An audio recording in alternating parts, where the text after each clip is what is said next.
Good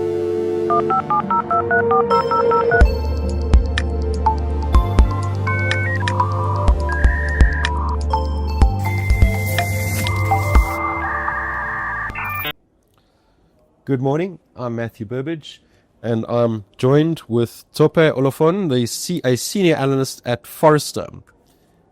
We live from the Sandton Convention Center, and we at the 2025 ITWeb Security Summit. Welcome, Tope. Thank you. So, you've been at Forrester for a couple of years, and you are focusing on managed detection and response, zero trust, and digital identity. So tell me about the digital identity part of your expertise. Essentially, I tend to focus on digital identity from a citizen perspective and a digitalized perspective. How to remove the friction, reduce the inflexibility inherent in traditional identity systems, and leverage decentralized ID technology and also digital technology so we can move away from paper documents, siloed and identity registries, and more flexible, effective, and practical security mechanisms for the world we live in, another one of 30 years ago. Okay, so Doctor, just to dig into that a little bit, I mean, is that decentralized identity? How would that work? Essentially, it removes the need to constantly verify identity or an identity claim against a third-party rep, condensing the number of steps, the cyclical processes inherent in traditional identity verification systems. To decentralized IDs are able to move all of that, abstract it, and make it work faster, while maintaining the same level of security pairs. Okay, great. So how would that work in practice? So I'm a user on a system. Would it be like a session based? Would when the session started, would I be issued with a token, or how would that work? I'm going to use an example we're all familiar with. 5 years ago, when the pandemic hit, it introduced a lot of travel restrictions. And in multiple regions, when you had to travel, you had to verify COVID status.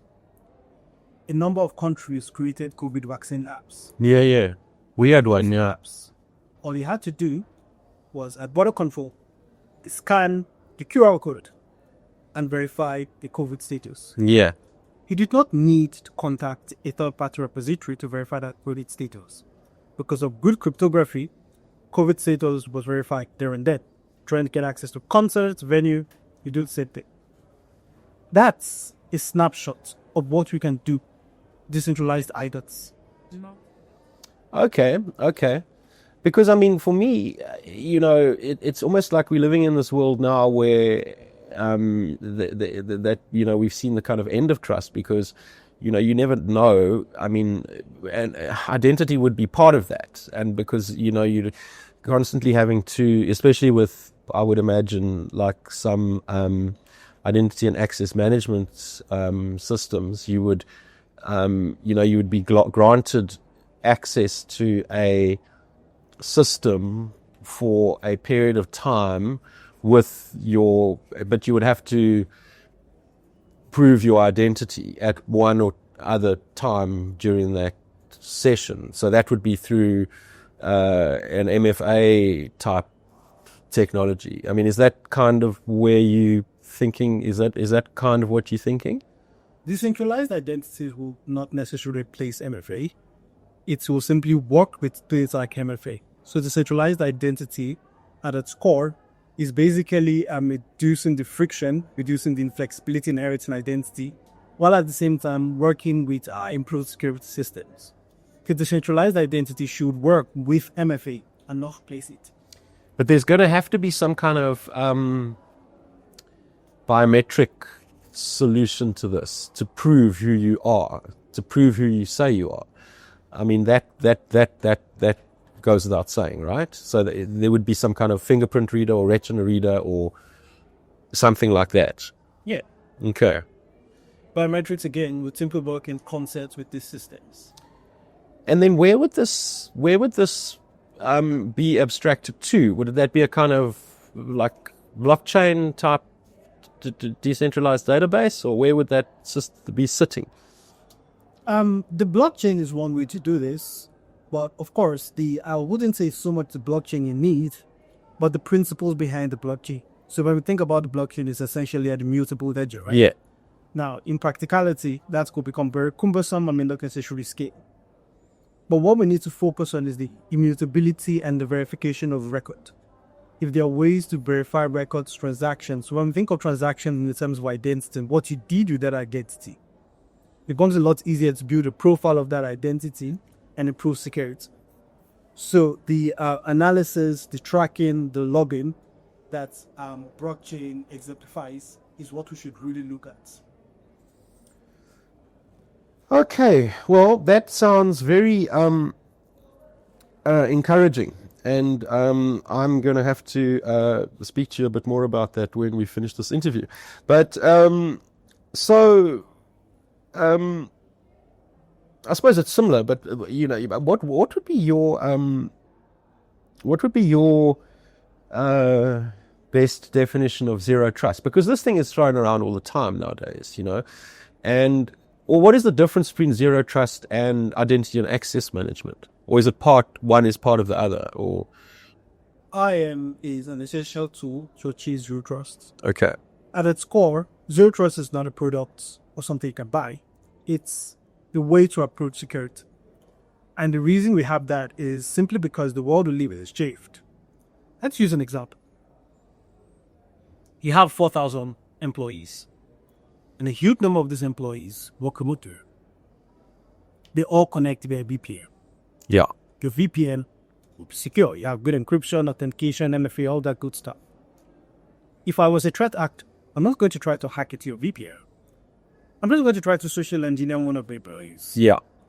Now, what are the chances of we being able to social engineer one person out of 4,000?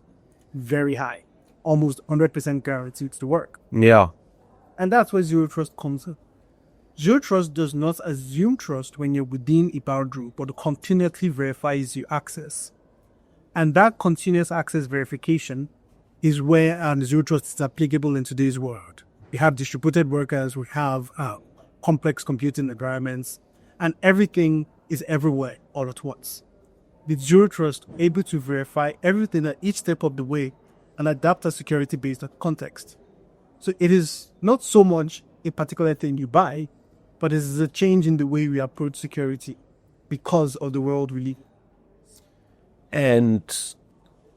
And that world is one that doesn't trust anything anymore. And then would you say we're going back to where we began? I mean, that identity part of the puzzle, that's going to be key to you verifying the person who they say they are constantly. Identity is an essential fabric in our security because it's not just what you're doing or who is doing it, why am I doing it, and when I'm doing it. Yeah. Identity is a combination of all of these factors and helps us build context, helps us make the right decision based on all of this information. Without identity, we lose that visibility. And in security, we lose visibility, but we have failed. Yeah. Thank you for that. So then, I mean, just to move on to your third area of expertise, which would be managed detection and response. I mean, that's a third-party solution that you would outsource to someone else. Am I right? Or some other third party? Or how would you characterize MDR? You could fully outsource it. You could adopt a hybrid model. Okay. But at its core, what we're basically doing is focusing on identifying threats proactively, very quickly, building resilience to the organization with effective response. And when I say response, it's not so much that a threat has happened, you have recovered, and that's it. No. Response in the sense that we use the information we learn from detection and security incidents alike to improve our overall resilience level. Response needs to evolve from the uploaded aspect the virus total isolated the system. With manual detection and response, organizations can position themselves to improve maturity by enhancing the capabilities from the detection and response. So you often hear this word resilience thrown around in security conversations. And I mean, how does one measure one's resilience? And I suppose the follow-up question would be, how does one quantify one's security spend? Because, people are constantly spending money and time and resources on security, but how do you quantify that? Your your security posture or resilience? I mean, how would you characterize that? That is a bit outside my expertise. Forrester has a lot of research on that topic. But at its core, the question you need to ask yourself is, with my current position, will my organization still exist after an incident or not? Yeah. And you can talk to a number of Forrester analysts that are highly specialized in that here. Yeah, and I mean, it as everyone says, I mean, it's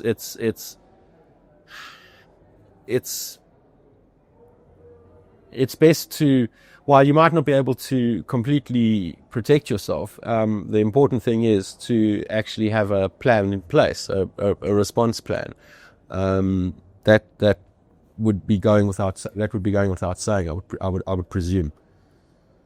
And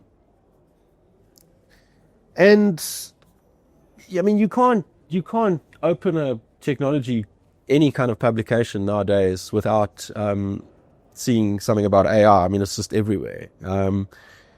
And I mean, are there any things that you can say to tell us about, how businesses would be able to use AI to help themselves?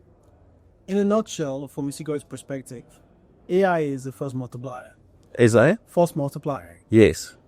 It can help you do the abstract many aspects of security, get speed, efficiency, and accuracy. At its core, that's what AI can help you do. Now, I don't see AI replacing the entire security team in soon. But what it can do is make a security team a lot more efficient and provide them the opportunity to focus on more nuanced risk. Because a lot of security and tech in general goes boilerplates and manual tasks. AI can extract those manual tasks so we can focus on the nuance and the intents. Apply a human cognitive capability to solve those who are interested in complex problems. That's where AI really helps organizations.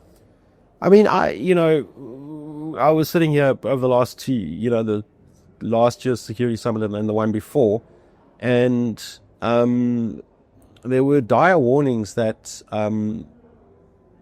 we were about to be engulfed by a wave of AI-generated malware and phishing campaigns, and other than that one case in Hong Kong where that CFO was duped out of $50 million by a deepfake call in which all the participants were in fact counterfeit, I haven't seen anything else, or have I not been looking in the right place?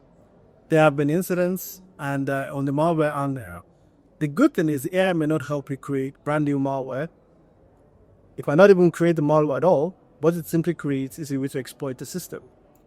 Now, when we think of malware, as security professionals, we need to think of the specific type of program or whatever.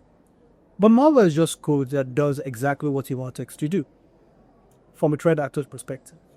As a CISO or a security professional may not necessarily like the malware, but it's essentially a program. When we think about the fact that AI helps us write programs, then you think about it from that lens. AI, of course, has been a boon to threat actors, not necessarily from a new virus or one thing, but helping write better exploit code, which by its definition meets malware standards. And increase the velocity and cadence of your mails in different languages, better English or better whatever language. Better profiling, better social engineering. Yeah. So again, a false multiplier. Yeah. Well, Tope, I really enjoyed our conversation. Thanks very much. Thank you.